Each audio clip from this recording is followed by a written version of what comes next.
When my husband and I first met, then we talked quite a lot about dreams for the future and so on, and we both really wanted to create some kind of resort and to have a life where we could include our family in what we do and also be together as much as possible. So we went to Indonesia to find the perfect spot to build this resort.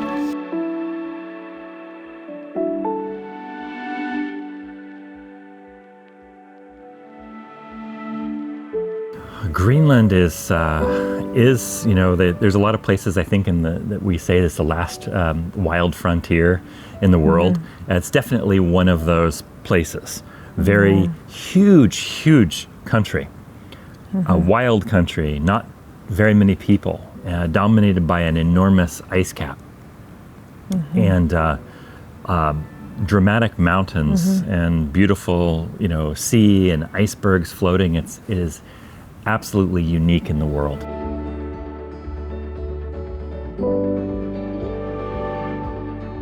But then I became pregnant and I decided to go back to Greenland to give birth. And then the opportunity came after some years where we had a client who wanted to do something extraordinary in the wilderness of Greenland.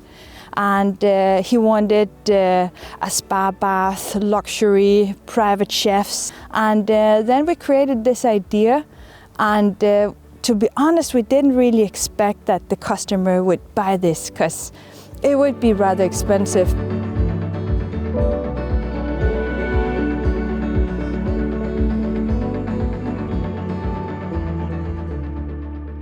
Well, some of the things I love to do in here, and this is all about showing when we have a guest coming here. I mean, I always find it weird to call them guests, but because very soon they are our friends. They come here and they visit our camp. I want to show them the best of everything. And some of the things I like to show them is the abundance of food here.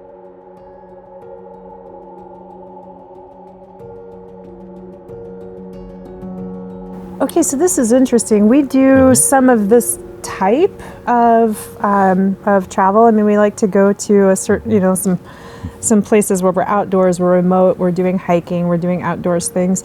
And this has been different, partly because Greenland, I think, is different, but a lot because of the fact that we chose to do it with these people in this place.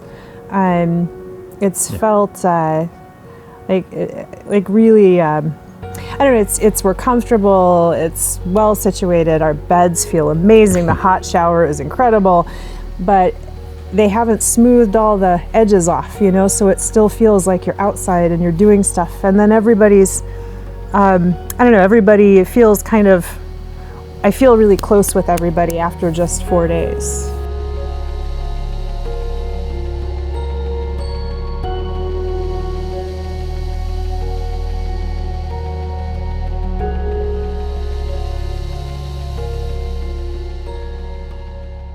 When we picked this location, we went out to scout for the perfect location, a lot of different places. And we wanted to be a place where it was close by the ice, so we'd have icebergs outside the camp. And of course we needed water, so we would have water for the camp. And then because we are working with tents, we needed a flat spot.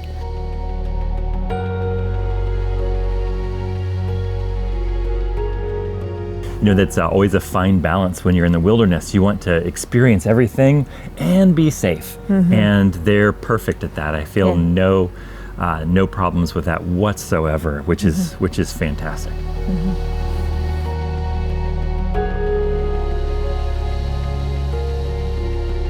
For instance, in the back of this fjord, there's a small stream, and in there, in the right time of year, we have the Arctic char moving up.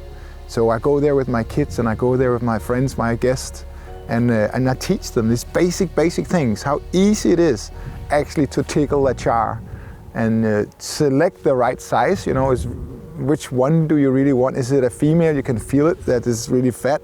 So if I don't need the eggs near the sturgeon, then I'll just let it be so it can lay its eggs, or choose this one, this male is good, I'm gonna eat that one, right? And you grab it and you pull it out of the water, And the satisfaction I see in people's eyes when they pull up that fish, you know, for the first time and they figure that it's so simple, that's just amazing. That's one of the things I really love to do in here is going into the pantry.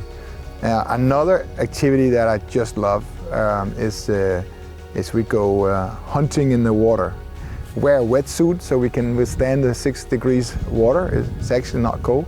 And we go out there, and because it's so clear, the water is so clear, we can see many, many meters, and you see all the fishes around. And again, you're very selective. You go hunting and you shoot your cod, or you go down and you pick up sea urchins or other stuff. That's definitely one of my favorite activities here in camp.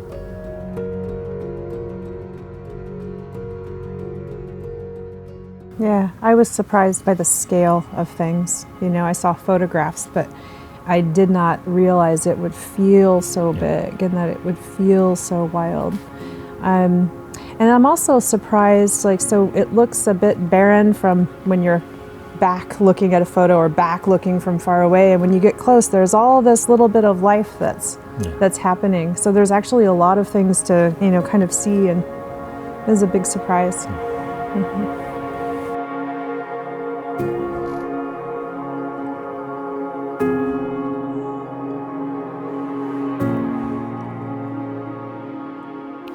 And then we wanted to be close by one of the villagers in our region for the cultural experience.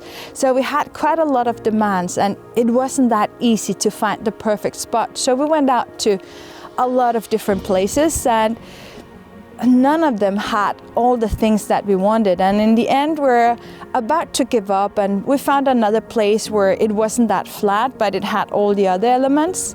And then I talked to my mom. She grew up in this area, and then she said that she used to go hunting with my granddad in this exact spot. And she said it's quite flat, and it seems to have all the elements that you want. So we're so happy when we found it, because it had all the things that we're looking for.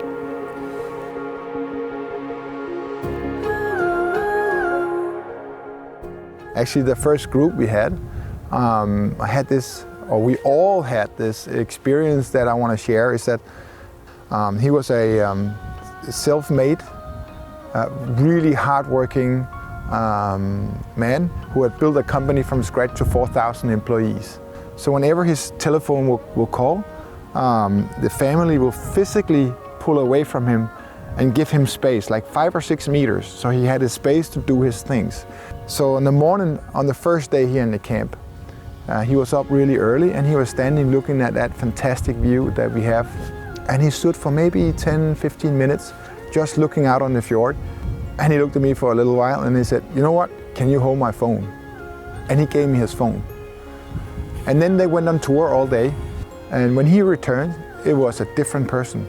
He was childish, and he was playful, and you know, he pinched his wife's butt walking up the hills here. And I remember vividly that at the evening dinner, his 7-year-old son, he looked at his dad, and he said, "Dad, have you been smoking weed or something?"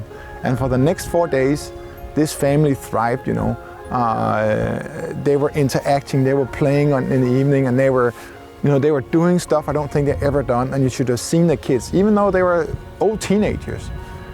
You know, that was just awesome. So this is actually what our camp is all about. This is about an opportunity to disconnect completely, and then just let things happen.